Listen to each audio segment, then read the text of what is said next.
So, our topmost factor, regardless of whether this was 1990 or 2007 when they asked the question, is faithfulness. And, you know, I think even starting in adolescence, when you're dating or even just, you've declared yourselves boyfriend and girlfriend, or girlfriend and girlfriend, or whatever, boyfriend and boyfriend, and you're like holding hands, and even just like at the most simple level, there's this term that we use called cheating that is like the worst violation in adolescent relationships, isn't it? It is for all relationships. That's the one thing that no matter what time has passed or what's going on and what people's attitudes are on other things, everyone agrees that when you're in a monogamous relationship and everybody thinks it's a monogamous relationship, you're supposed to be faithful. You're not supposed to cheat. And I said something to my husband the other day, and this is not because we were talking about cheating. We were watching a TV show and it was relevant. And I said, the best way to not cheat, the best way to be faithful is to ignore attractive options. And my husband was like, what are you talking about? And it's one great study came out 15 years ago that talked about how long-term relationships, both partners reported that, they had opportunities, that people had hit on them or flirted with them, and they could tell that was what was happening, and that they just pretended like they didn't notice it, or, changed the subject, or made it really clear that they weren't interested. Ignoring attractive options is the best way to remain faithful. And, everybody has somebody who finds them attractive outside the marriage, like everybody does. But if you take those opportunities, it's going to be really hard to be faithful, right? If you start building on the flirtation and start exploring to see if this is going to happen, and do they really find me attractive, and these kinds of things, it's almost always going to end up somehow bad. But if you just ignore it and say, I think that person was flirting with me and I'm not interested, the probability of your primary relationship lasting is much higher. Faithfulness is important. Having a happy sexual relationship, sharing household chores, these are sort of equivalently important. Having adequate income, we're going to talk more about that as this chapter goes on. Having good housing goes definitely along with that. Shared religious beliefs, shared tastes and interests, this gets into those basic value things that we've been talking about since adolescence and being important for friends and for romantic partners. And then something that has changed since 1990 to 2007 is the importance that the survey respondents gave to children. That has become 24 points less important over time. Sharing household chores has become 15 points higher over time. So we're more interested in egalitarianism in the household and less interested in having children necessarily for a happy marriage. Agreement on politics has become more important over time. It's gone up 1 point. It's probably, if we were to test it today in 2022, we probably would see that it's gone up even more than 1 point. It's become kind of the modern version of religion. It's become more divisive. So again, with the basic values though, right? Like sharing basic values seems to be really super important for long-term happy friendships and romantic relationships, including marriage. All right, so let me get myself activated here. There are some characteristics that are associated with less marital success. So I call those negative effects, things that can have a harmful effect on the marriage. As we discussed before in emerging adulthood, if neither partner has been married before and the couple cohabitates before they get married to each other, they actually reduce the success likelihood of their marriage by about 10%. So it's not a death knell, but it makes it a little bit more likely that the relationship will be disrupted and could end up in divorce. The presence of stepchildren. This is a really difficult one. When people get remarried, they oftentimes bring children with them, and the family has to blend. And this can make it very difficult on the marriage because the biological parent of the child might say, only I can discipline my children, which is not a healthy way to have a marriage. But that's what a lot of times people will do. They'll say, I'll handle my kids, you handle your kids. Any kids we produce together, I guess we'll negotiate with. Sometimes the father will defer to his new wife and his ex-wife to figure out everything having to do with the kids, and that is a recipe for disaster. Sometimes people can handle it really well and others can't, and it can become a wedge to drive between the married couple. It's difficult to blend families. It is. And so it takes talk about an opportunity for growth, right? It takes a lot of maturity and growth to negotiate the relationship between the step parent and the stepchild, between the parent, the married couple, and which one of them is the biological and which one's the step parent. They may have disagreements about how to handle different kinds of events. I know that raising my own biological children with my husband, we had disagreements about certain details about raising the kids and how to react in a specific situation. And it was challenging. Luckily, we agreed on most things and didn't have too much of a problem. But the times that we didn't agree, and one of them, my youngest one is 26 years old, and that we still sometimes revisit some decisions that we made when he was younger, and we're like, I wonder if we would have made the other decision, how that would have happened and what would have come out, that kind of thing. And even as two equally vested parents, we still disagreed. And so you can imagine if one of you is the biological parent and one of you is the step parent, and the step parent, let's say, thinks they have the solution to whatever the problem is, and the biological parent thinks that it's too onerous or whatever, that could be a source of conflict for sure. African American ethnicity is associated with a higher rate of divorce. Here is some data that, a graphic that illustrates this. We've been seeing a narrowing recently of the races with regard to divorce rates, but we still have non-Hispanic Black people divorcing at a higher rate than Hispanic or non-Hispanic white. And non-Hispanic Asians are the least likely to get divorced. And this all has to do with cultural expectations about the commitment that is marriage and stuff like that. Like, the reason why non-Hispanic Asians are so much less likely to get divorced than other racial groups is because the community really supports marriage and really thinks that it's permanent and things like that. And so the likelihood of divorce is really small because of the pressure, the support, however you want to say, for staying together.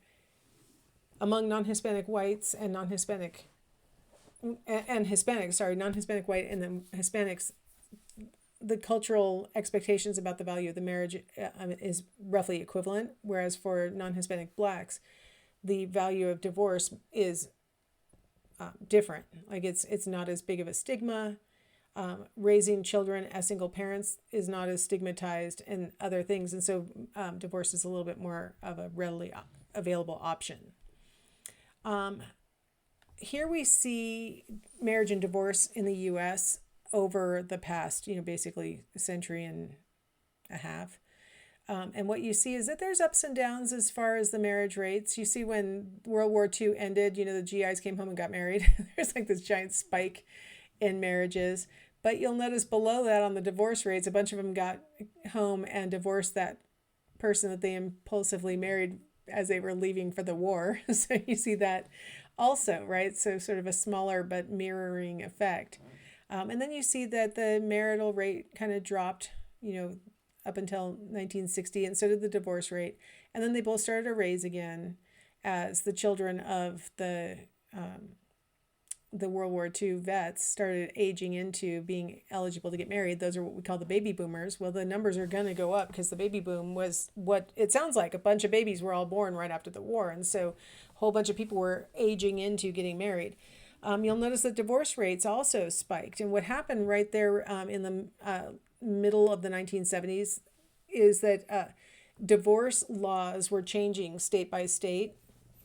Prior to 1975, pretty much if you wanted a divorce, you had to prove abuse, abandonment, addiction, something like that, in order to then prove that you deserved a divorce. And around 1975, different states started adopting no-fault divorces, where you could just get divorced because you didn't want to be married to this person anymore.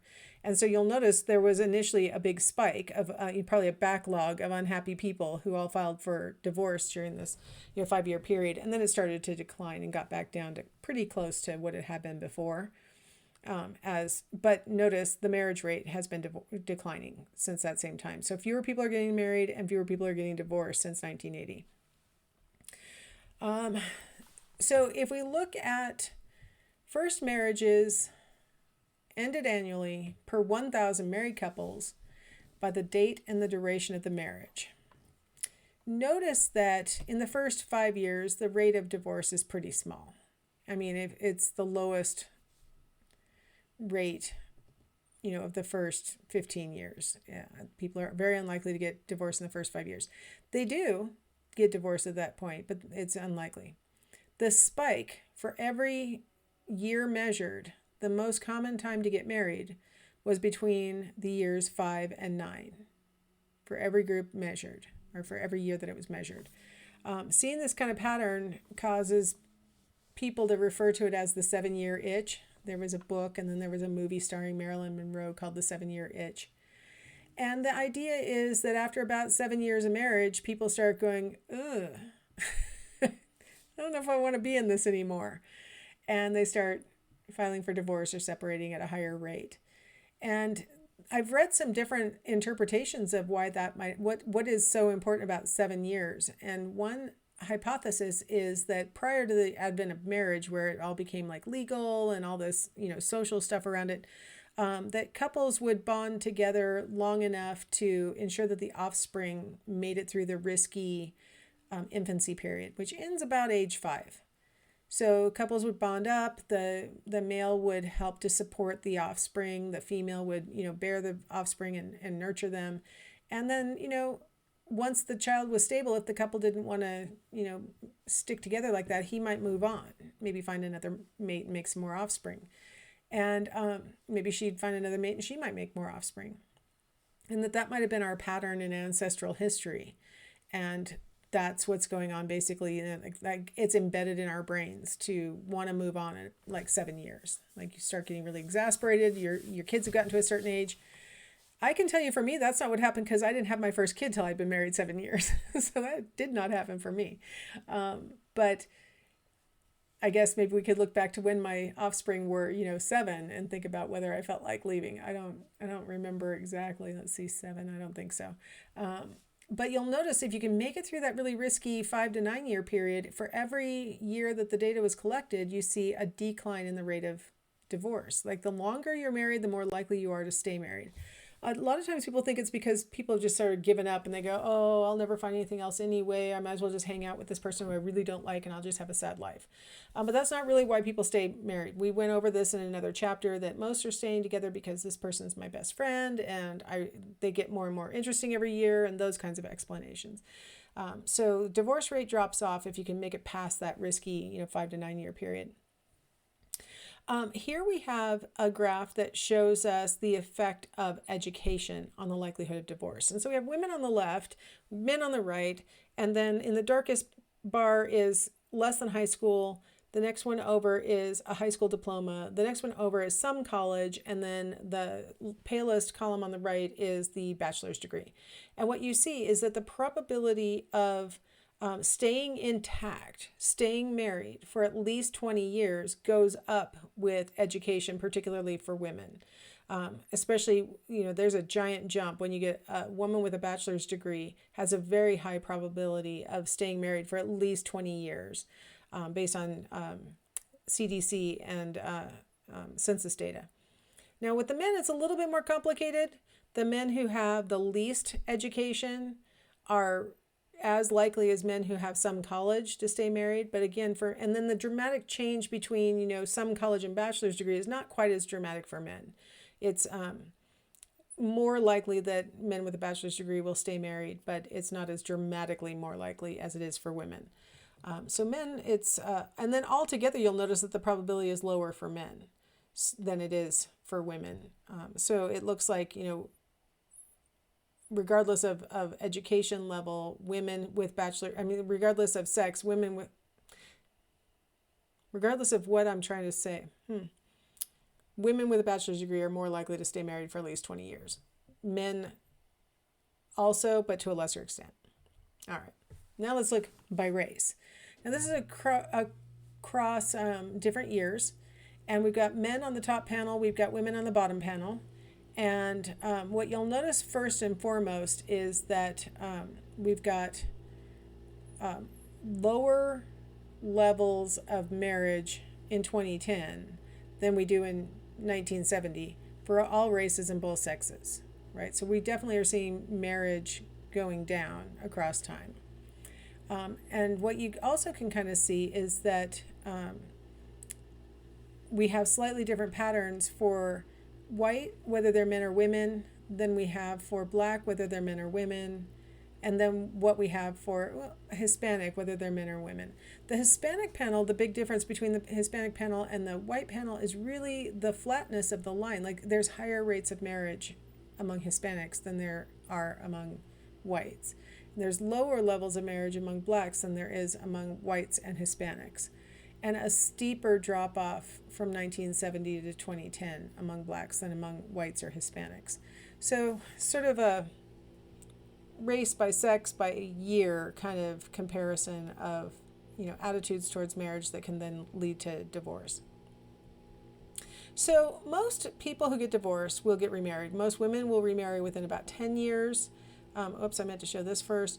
And actually almost all men will remarry. It's almost 90% of divorced men will remarry, whereas for women it's lower. But what we're seeing in this graph is also that there are racial differences in the likelihood of remarriage. On the x-axis is how long it's been since they got divorced, and on the y-axis is the percent that got remarried. And what you see is as time passes, all racial groups are increasingly likely to get remarried. By 10 years, we're at our max levels. But what you'll notice is that whites are the most likely to get remarried, followed by Hispanics, and then blacks are the least likely to get remarried. So we have some sort of racial differences with regard to the value system tied to getting remarried after a divorce. How about this? A sex difference in, so I've divorced and I'm going to get remarried. How does my new spouse differ from my old spouse? For men in their first marriage, you see that, 5% married, they had a younger spouse who was at least 10 years younger. 10 had 6 to 9 years. And then 3% had an older spouse that were 6 to 9 years older, and 2% had a spouse that was 10 or more years older than them. When they got remarried, almost all of them remarried somebody who was younger. 18% somebody who was 6 to 9 years, 20% somebody who was 10 plus years younger. It's the reverse for women. So you see in the women panel, on their first marriage, very few had a younger spouse, 1%, 2%. Most had older spouses. 6 to 9 years was 11%, 10 years or more was 7%. But on their second marriage, again, it's much more likely that they'll marry somebody older. So we see a little bit of on the second marriage, maybe solidifying into even more stereotypical behavior, because the stereotype is that men marry women who are younger than them. And so, maybe on their first marriage they married somebody older, but on their second marriage they went for somebody younger, and much younger, like much more likely to go for that much younger. That it's 4 times as likely they would go for somebody who's 10 or more years younger than them on their second marriage than it is on their first marriage. So significant changes in the demographic of the new spouse on the second marriage. All right, let's go ahead and stop here, and we will wrap up this chapter talking about some other relationships.